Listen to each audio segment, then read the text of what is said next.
মা হয় সেই লোক যে তার সন্তানকে বিপদে ফেলাই রেখে কখনো পালায় না। তার জ্বলন্ত প্রমাণ হলো খালেদা জিয়া। খালেদা জিয়ার ছেলে তারেক জিয়া কত বছর বাইরে ছিল? 17 বছর। শেখ হাসিনা অনেকবার বলেছিলেন খালেদাকে, খালেদা আপনি চলে যান বিদেশে চিকিৎসা নেওয়ার জন্য, আর আশা রাখবে না।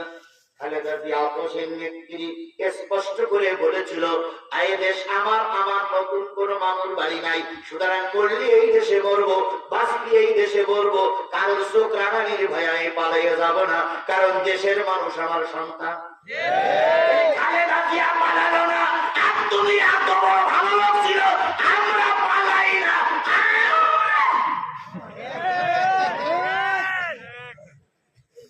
খালেদা জিয়ার জানাজায় কত লক্ষ লোক হলো?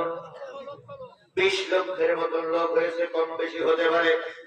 আর শেখ হাসিনা কলকাতায় বসে আছে, ইন্ডিয়ায় বসে আছে। আমরা স্পষ্ট করে বিএনপি আর জামাত শপথ নিয়েছি, ওরা রাজনীতি করবো আলাদা আলাদা প্ল্যাটফর্মে, কিন্তু শেখ হাসিনা আসলে শেখ হাসিনার বিরুদ্ধে আমরা সবাই এক।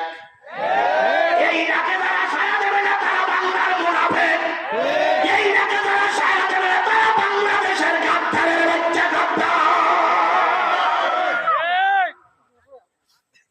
17 বছর তোমাদের কাটাইলো, আর এখন একটা ভোট নেওয়ার জন্য পায়ে তেল মাখাইতে চাও, তেল মাখাইতে চাও।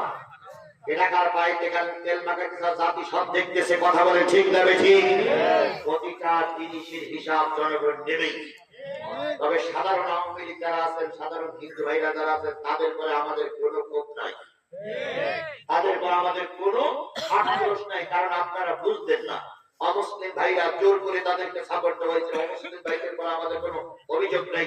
সাধারণ যারা আওয়ামী লীগের কর্মী ছিল তারা পালাই যায়নি, তাদের পরে আমাদের